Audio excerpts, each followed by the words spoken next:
നമസ്കാരം, ഞാൻ സിജു. എല്ലാവർക്കും നെറ്റോസിന്റെ പുതിയൊരു വീഡിയോയിലേക്ക് സ്വാഗതം. ഇന്നത്തെ യുകെയിലെ ന്യൂസ് പേപ്പറുകളിലെ ഏറ്റവും പ്രധാനപ്പെട്ട ഒരു വാർത്ത എന്ന് പറഞ്ഞു കഴിഞ്ഞാൽ 2000-ഓളം പേര് വ്യാജ വിവാഹ സർട്ടിഫിക്കറ്റ് സമർപ്പിച്ച് യുകെയിൽ വിസ നേടി എന്നതിനെ കുറിച്ചാണ്. അതുമായിട്ട് ബന്ധപ്പെട്ട് 4 പേരെ അറസ്റ്റ് ചെയ്തു എന്ന് പറഞ്ഞു. അപ്പോൾ നമുക്കറിയാമല്ലോ, എല്ലാവർക്കും യുകെയിലേക്ക് വരാൻ ഇഷ്ടമാണ്. യുകെയിൽ ഇപ്പോൾ പട്ടിണിയാണെന്നോ കലാപമാണെന്നോ അതല്ല യുകെയിൽ ജോലിയില്ല, യുകെയിൽ ശമ്പളമില്ല, ഇതെല്ലാം പറഞ്ഞാലും ഒരു വിസ കിട്ടിയാൽ എങ്ങനെയെങ്കിലും യുകെയിൽ വരാൻ ആഗ്രഹിക്കുന്നവരാണ് 90% ആൾക്കാർ. അങ്ങനെ യുകെയിൽ എത്തിക്കഴിഞ്ഞാൽ ഇവിടെ എങ്ങനെയെങ്കിലും ഒന്ന് പിടിച്ചു നിൽക്കാനുള്ള ശ്രമം എല്ലാവരും നടത്തും. ലീഗലായിട്ട് നിൽക്കുന്നവർക്ക് പ്രശ്നമില്ല, കാരണം അവർക്ക് വിസ പുതുക്കി മുമ്പോട്ട് പോകാൻ സാധിക്കും. പക്ഷേ ചിലപ്പോൾ സ്റ്റുഡൻറ്റ് വിസയിലോ മറ്റേതെങ്കിലും താൽക്കാലിക വിസയിലൊക്കെ വരുന്നവർ ഇവിടെ എങ്ങനെയെങ്കിലും പിടിച്ചു നിൽക്കാൻ വേണ്ടിയുള്ള ശ്രമങ്ങൾ നടത്തും. പലപ്പോഴും ഇവർ ചെന്നെത്തുന്നത്, ചിലപ്പോൾ ഈ സ്റ്റുഡൻറ്റ് വിസയിലൊക്കെ ഉള്ളവർക്കൊക്കെ സ്കിൽഡ് വർക്കർ വിസ കിട്ടിയാൽ ഭാഗ്യം, അല്ലെങ്കിൽ ഇവരൊക്കെ ചെന്നെത്തുന്നത് ഏതെങ്കിലും ഫ്രോഡുകളുടെ അടുത്തായിരിക്കും.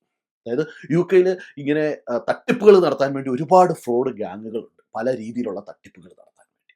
അന്നേരം ഇങ്ങനെ ഈ വിസ അന്വേഷിച്ച് അല്ലെങ്കിൽ എങ്ങനെയെങ്കിലും യുകെയിൽ പിടിച്ചു നിൽക്കാനുള്ള ശ്രമത്തിൽ ഇവരെത്തുന്നത് ഈ ഫ്രോഡുകളുടെ അടുത്ത്. അങ്ങനെ ആ ഫ്രോഡുകൾ യുകെയിലേക്ക് നമുക്ക് വിസ ആപ്ലിക്കേഷൻ ചെയ്യുന്നതിന് വേണ്ടി ഫേക്ക് ഡോക്യുമെന്റ്സ് നമുക്ക് വേണ്ടി പ്രിപ്പയർ ചെയ്തു തരും. കംപ്ലീറ്റ്ലി ഫേക്ക് ഡോക്യുമെന്റ്സ് ആയിരിക്കും. പക്ഷേ ഹോം ഓഫീസിന് പെട്ടെന്ന് അത് ആ കേസ് വർക്കർ ചെക്ക് ചെയ്യുമ്പോൾ അദ്ദേഹത്തിന് അത് പെട്ടെന്ന് മനസ്സിലാക്കാൻ പറ്റുകയില്ല. ആ രീതിയിൽ അത്ര പെർഫെക്ഷനോട് കൂടി തന്നെയാണ് അവർ ആ ഫേക്ക് ഡോക്യുമെന്റ്സ് എല്ലാം തയ്യാറാക്കി തരുന്നത്. അതുകൊണ്ട് തന്നെ കേസ് വർക്കർ ഈ വിസ ആപ്ലിക്കേഷൻ കൊടുക്കുമ്പോൾ അദ്ദേഹം അത് ചെക്ക് ചെയ്യുമ്പോൾ ഒറിജിനൽ ആണെന്ന് തോന്നി ആ വിസ ആപ്ലിക്കേഷൻ സക്സസ് ആയിട്ട് വരും. നമുക്കറിയാമല്ലോ, യുകെയിലെ ഡിപെൻഡന്റ് വിസയുണ്ട്, ഫാമിലി വിസയും ഉണ്ട്. ഡിപെൻഡന്റ് വിസ എന്ന് പറഞ്ഞു കഴിഞ്ഞാൽ സ്കിൽഡ് വർക്കർ വിസയിലുള്ളവർക്ക് അവരുടെ ഡിപെൻഡൻസിനെ കൊണ്ടുവരുന്നതിന് വേണ്ടി, ഫാമിലി വിസ എന്നുള്ളത് യുകെയിൽ സെറ്റിൽ ആയുള്ള ഒരു കക്ഷി അവരുടെ ഫാമിലി മെമ്പേഴ്സിനെ യുകെയിലേക്ക് കൊണ്ടുവരാനുള്ളത്. അന്നേരം ഈ വ്യാജ സർട്ടിഫിക്കറ്റുകൾ നിർമ്മിക്കുന്നവർ, പ്രത്യേകിച്ച് ഇപ്പോൾ മാരേജ് സർട്ടിഫിക്കറ്റ് ആണ് ഇപ്പോൾ ഈ ഗ്യാങ്, ഏകദേശം 4 പേര് ചേർന്ന ഒരു ഗ്യാങ് ഉണ്ടാക്കിയിരിക്കുന്നത് മാരേജ് സർട്ടിഫിക്കറ്റ് ആണ്. അന്നേരം ഈ മാരേജ് സർട്ടിഫിക്കറ്റുകളെല്ലാം ഫേക്ക് ആയിട്ട് നൈജീരിയയിൽ രജിസ്റ്റർ ചെയ്ത രീതിയിലാണ് ചെയ്തിരിക്കുന്നതെന്നാണ് ഇപ്പോൾ പത്രവാർത്തകളിൽ വന്നിരിക്കുന്നത്. അതായത് അവരുടെ കല്യാണം നൈജീരിയയിൽ വെച്ച് കഴിഞ്ഞതായിട്ട് ഫേക്ക് ഡോക്യുമെന്റ്സ് അവർ ഉണ്ടാക്കുകയാണ്. ആ ഡോക്യുമെന്റ്സ് ഹോം ഓഫീസിൽ സബ്മിറ്റ് ചെയ്താണ് വിസ നേടുന്നത്. അങ്ങനെ 2019 തൊട്ട് കഴിഞ്ഞ വർഷം മെയ് വരെ ഈ ഫ്രോഡ് ഗ്യാങ് തയ്യാറാക്കിയത് ഏകദേശം 2000-ഓളം വ്യാജ മാരേജ് സർട്ടിഫിക്കറ്റുകളാണ്.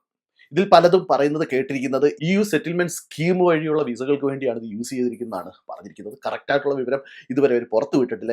ഏത് തരത്തിലാണ് ഇത് യൂസ് ചെയ്തിരിക്കുന്നത്, ആരൊക്കെയാണ് ഇത് യൂസ് ചെയ്തിരിക്കുന്നത്, ഏതൊക്കെ രാജ്യക്കാർ ഇതിനകത്ത് ഇൻവോൾവ് ആയിട്ടുണ്ട് എന്നുള്ളതും അവർ പുറത്തു വിട്ടിട്ടില്ല. പക്ഷെ അവർ 4 പേരെ അറസ്റ്റ് ചെയ്തു എന്നുള്ള വിവരങ്ങൾ മാത്രമാണ് പുറത്തു വിട്ടിരിക്കുന്നത്. ഈ 4 പേരും നൈജീരിയൻ സ്വദേശികളാണ്. ഈ നൈജീരിയൻ സ്വദേശികളാണ് ഏകദേശം 5000 തൊട്ട് 10,000 പൗണ്ട് വരെ വാങ്ങിച്ചുകൊണ്ട് ഈ വ്യാജ മാരേജ് സർട്ടിഫിക്കറ്റുകൾ തയ്യാറാക്കി കൊടുക്കുന്നത്. അപ്പോൾ ഈ വ്യാജ മാരേജ് സർട്ടിഫിക്കറ്റ് തയ്യാറാക്കുമ്പോൾ തന്നെ അതിൻ്റെ കൂടെ അതിനെ സപ്പോർട്ട് ചെയ്യാനുള്ള ഡോക്യുമെന്റ്സും ഇവർ കറക്റ്റായിട്ട് ഉണ്ടാക്കിയെടുക്കും. അതുകൊണ്ട് തന്നെ കേസ് വർക്കറിന് സംശയം വരില്ല. ഒരു കാര്യം നമ്മൾ ശ്രദ്ധിച്ചാൽ മനസ്സിലാകും, ഇങ്ങനെ ഈ വ്യാജ സർട്ടിഫിക്കറ്റുകൾ സമർപ്പിക്കുന്ന വിസ ആപ്ലിക്കേഷനെല്ലാം അവർ വളരെ പെർഫെക്റ്റ് ആയിട്ടാണ് ആ വിസ ആപ്ലിക്കേഷൻ കൊടുക്കുന്നത്.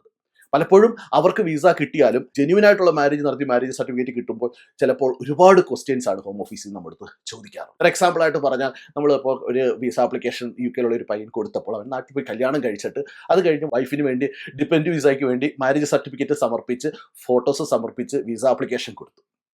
പക്ഷേ അന്നേരം കൂടുതൽ ഡോക്യുമെന്റ്സ് ചോദിച്ച് കേസ് വർക്കർ മെയിൽ അയച്ചു. കാരണം നമ്മൾ ജെന്യുവൻ ആയിട്ടുള്ള കാര്യങ്ങൾ ചെയ്യുമ്പോൾ നമ്മളെ കയ്യിലുള്ള ഡോക്യുമെന്റ്സേ കൊടുക്കത്തുള്ളൂ. പക്ഷേ ഇങ്ങനെ ഫേക്ക് കാര്യങ്ങൾ ചെയ്യുമ്പോൾ അവർ ഒരുപാട് സപ്പോർട്ടിംഗ് ഡോക്യുമെന്റ്സ് വെക്കും. അതുകൊണ്ട് തന്നെ കേസ് വർക്കറിന് വലിയ സംശയം തോന്നുകയില്ല. അപ്പോൾ അങ്ങനെ കറക്റ്റായിട്ട് ജെന്യുവൻ ആയിട്ടുള്ള ഒരു സർട്ടിഫിക്കറ്റ് വെച്ച്, മാരേജ് സർട്ടിഫിക്കറ്റ് വെച്ച് ഒരു മലയാളി പയ്യൻ വിസയ്ക്ക് അപ്ലൈ ചെയ്തപ്പോൾ അവന് ഹോം ഓഫീസിൽ നിന്ന് അഡീഷണൽ ഡോക്യുമെന്റ്സ് ചോദിച്ചത് എങ്ങനെയാണെന്ന് ഞാനൊന്ന് കാണിച്ചു തരാം, ഒന്ന് ശ്രദ്ധിച്ചോളൂ. അതിനകത്ത് അവർ പാർട്ണർ വിസയ്ക്ക്, ഡിപെൻഡന്റ് വിസയ്ക്കുള്ള ആപ്ലിക്കേഷൻ കിട്ടി. അന്നേരം അവർക്ക് വേണ്ട അഡീഷണൽ ഡോക്യുമെന്റ്സ് ആയിട്ട് ചോദിച്ചിരിക്കുന്നത് the applicant and their partner must have met in person. അതായത് അവർ രണ്ടുപേരും പരസ്പരം കണ്ടിട്ടുണ്ട് എന്ന് പ്രൂവ് ചെയ്യുന്ന കാര്യം വേണം. നമ്മൾ ഈ പയ്യനാണെങ്കിൽ അതിൻ്റെ മാരേജ് ഫോട്ടോസ് എല്ലാം വെച്ചതാണ്. അത് കഴിഞ്ഞും അവർ ചോദിക്കുന്നതാണിത്. രണ്ടാമത്തെ ക്വസ്റ്റ്യൻ എന്ന് വെച്ചാൽ the relationship between the applicant and their partner must be genuine. അതായത് നമ്മുടെ നാട്ടിൽ പോയി ജെന്യുവിൻ ആയിട്ട് എല്ലാ ഫാമിലി മെമ്പേഴ്സിൻ്റെ ഒപ്പം നിന്ന് കല്യാണം കഴിച്ച അവരുടെ അടുത്ത് ചോദിച്ച ഡോക്യുമെന്റ്സ് ആണിത്. ഇതിനകത്ത് പ്രത്യേകത എന്ന് കണ്ടോണം. Please provide evidence to demonstrate that you meet the above criteria. Please note that the marriage certificate submitted in support to your application has already been taken into consideration. അതായത് മാരേജ് സർട്ടിഫിക്കറ്റ് നമ്മൾ കൊടുത്തത് അവർ പരിഗണിച്ചിട്ടുണ്ട്. പക്ഷേ ഇനി അവർക്ക് കൂടുതൽ documents വേണം. ആ കപ്പിൾസിൻ്റെ marriage genuine ആണ്, അവർ പരസ്പരം കണ്ടുപിട്ടിട്ടുണ്ടെന്നുള്ള പ്രൂഫ് വേണമെന്ന് പറഞ്ഞു ചോദിക്കും. അതായത് ജെന്യുവിൻ ആയിട്ടുള്ള ഒരു ആപ്ലിക്കേഷനകത്താണ് ഇത് ചോദിച്ചിരിക്കുന്നത്. പക്ഷേ ഇങ്ങനെ ഈ ഫേക്ക് ഡോക്യുമെന്റ്സ് വെച്ച് ചെയ്യുമ്പോൾ അവർക്ക് ഒന്നും ചോദിക്കാനുള്ള അവസരം ഈ ഫ്രോഡ് ടീം ഉണ്ടാക്കത്തില്ല. അവർ അഡീഷണൽ ഡോക്യുമെന്റ്സ് എപ്പോഴും കൂടുതൽ സബ്മിറ്റ് ചെയ്ത് ആ വിസ എല്ലാം ഗ്രാൻഡായി വരും. നമ്മൾ ഒരു കാര്യം മനസ്സിലാക്കുക, യുകെയിൽ കേസ് വർക്കേഴ്സിനെ പറ്റിക്കാൻ എളുപ്പമാണ്. പക്ഷേ ഒരാൾക്ക് അവർ സംശയം, ഒരാളുടെ സർട്ടിഫിക്കറ്റിൽ അവർ സംശയം തോന്നിക്കഴിഞ്ഞാൽ അവർ പിന്നെ കൂടുതൽ അന്വേഷണം നടത്തും. അതുമായിട്ട് ബന്ധപ്പെട്ട അന്വേഷണം നടത്തിക്കഴിഞ്ഞാൽ നമ്മൾ അറിയുക പോലുമില്ല ഈ അന്വേഷണം നടക്കുന്ന കാര്യമൊന്നും. അറ്റ് ലാസ്റ്റ് അവർ എല്ലാ എവിഡൻസും കളക്ട് ചെയ്ത ശേഷം ഫൈനലായിരിക്കും നമ്മളെ പിടിക്കാൻ അവർ വരുന്നത്. അതുകൊണ്ട് ഫേക്ക് സർട്ടിഫിക്കറ്റുകൾ സമർപ്പിച്ച് ഇപ്പോൾ EU സെറ്റിൽമെൻറ്റ് സ്കീം എന്ന് പറഞ്ഞാൽ നമ്മളെ ഒരുപാട് സ്റ്റുഡൻസ് ഇവർക്ക് 8-10 ലക്ഷം രൂപ കൊടുത്ത് മേടിക്കുന്നുണ്ട്. അന്നേരം നിങ്ങൾ കെയർഫുൾ ആയിരിക്കുക. നിങ്ങൾക്ക് ഇനി PR-നൊക്കെ അപ്ലൈ ചെയ്യേണ്ടതാണ്. പക്ഷേ ഇങ്ങനെയുള്ള ഫേക്ക് സർട്ടിഫിക്കറ്റുകളിലൂടെയാണ് നിങ്ങൾ വിസ നേടിയിട്ടുള്ളതെങ്കിൽ നിങ്ങൾക്ക് അതൊരു പ്രശ്നമായി തീരും എന്നുള്ള കാര്യത്തിൽ ഒരു സംശയവുമില്ല. അതുകൊണ്ട് വളരെ കെയർഫുൾ ആയിരിക്കുക. ഞാനിവിടെ വന്ന കാലത്തൊക്കെ എൻ്റെ കൂടെ വർക്ക് ചെയ്ത കുറച്ച് പേരുണ്ടായിരുന്നു. അന്ന് നോർമലി അവർ ചെയ്യുന്നതെന്ന് പറഞ്ഞു കഴിഞ്ഞാൽ യൂറോപ്യൻ യൂണിയനിൽ നിന്ന് ഇവിടെ വരുന്ന ഏതെങ്കിലും പെണ്ണുങ്ങൾ, അന്ന് ഇവിടെ യൂറോപ്യൻ യൂണിയനിൽ നിന്ന് ആൾക്കാർക്ക് ഇവിടെ ഫ്രീ ആയിട്ട് വരാം. ആരെങ്കിലും കല്യാണം കഴിക്കുന്ന 5000 പൗണ്ടൊക്കെ കൊടുത്ത് കല്യാണം കഴിക്കുന്നതായിട്ട് കാണിക്കും. അത് കഴിഞ്ഞ് മാസം അവർക്ക് ചെലവിന് കൊടുക്കും. അതായത് PR കിട്ടുന്നവരെ അവരുടെ ഹസ്ബൻഡ് ആണെന്നുള്ള രീതിയിൽ നിൽക്കും.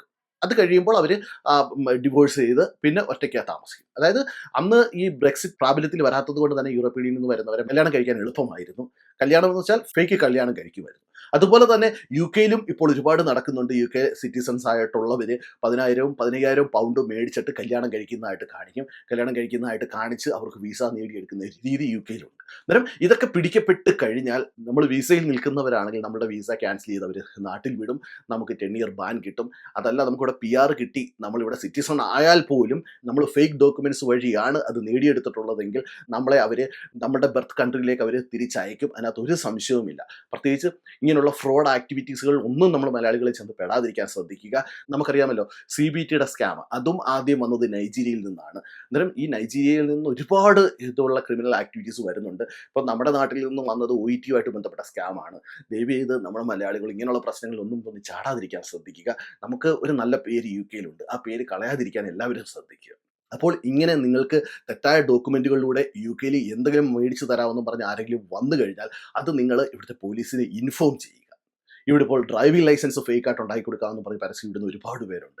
അതുപോലെ തന്നെ തിയറി ടെസ്റ്റിന് വേണ്ടി നമ്മളെ സഹായിക്കാൻ വേണ്ടി പൈസ മേടിച്ച് ചെയ്യുന്ന ഒരുപാട് പേരുണ്ട്. അന്നേരം കഴിഞ്ഞ മാസം നിങ്ങൾ ന്യൂസിൽ കണ്ടു കാണുമല്ലോ, തിയറി ടെസ്റ്റിന് നമുക്ക് പകരം പോയിരുന്ന് എക്സാം എഴുതിയ ഒരാളെ പിടിച്ചു. അയാൾ പിടിച്ചു കഴിഞ്ഞപ്പോൾ ഏകദേശം 30ഓളം പേർക്ക് വേണ്ടി അദ്ദേഹം ആ എക്സാം എഴുതിയിട്ടുണ്ടെന്ന് കണ്ടെത്തുകയും ആ 30ഓളം പേര് ഇപ്പോൾ നിയമ നടപടികൾ നേരിട്ടുകൊണ്ടിരിക്കുകയാണ്.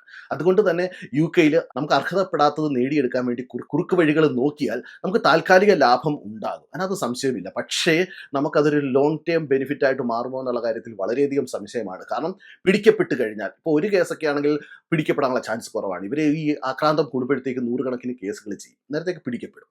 അന്നേരം നിങ്ങൾ വളരെ കെയർഫുൾ ആയിരിക്കുക. ഒരു കാരണവശാലും ഫേക്ക് ഡോക്യുമെൻറ്റ്സ് വെച്ച് വിസയ്ക്ക് അപ്ലൈ ചെയ്യാതിരിക്കാൻ ശ്രമിക്കുക.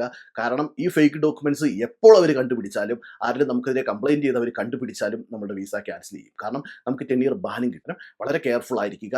ഇങ്ങനെയുള്ള പ്രശ്നങ്ങളൊന്നും പോയി ചാടാതിരിക്കുക. താൽക്കാലിക ലാഭത്തിനായിട്ട് കള്ളത്തരങ്ങൾ ചെയ്യാതിരിക്കുമ്പോൾ നിങ്ങളെല്ലാവരും ശ്രദ്ധിക്കുമെന്ന് ഞാൻ പ്രതീക്ഷിക്കുന്നു. അപ്പോൾ നിങ്ങൾക്ക് എല്ലാവർക്കും ഈ വീഡിയോ പ്രയോജനപ്പെട്ട് ഞാൻ പ്രതീക്ഷിക്കുന്നു. നിങ്ങൾക്ക് ഈ വീഡിയോ ഇഷ്ടപ്പെട്ടെങ്കിൽ നിങ്ങളുടെ ഫ്രണ്ട്സിന് ഷെയർ ചെയ്യുക. അതോടൊപ്പം തന്നെ നിങ്ങളുടെ അഭിപ്രായങ്ങളും നിർദ്ദേശങ്ങളും കമൻറ്റ് ചെയ്യുക. അപ്പോൾ മറ്റൊരു വീഡിയോയിൽ കാണുന്നവരെ എല്ലാവർക്കും നന്ദി, നമസ്കാരം.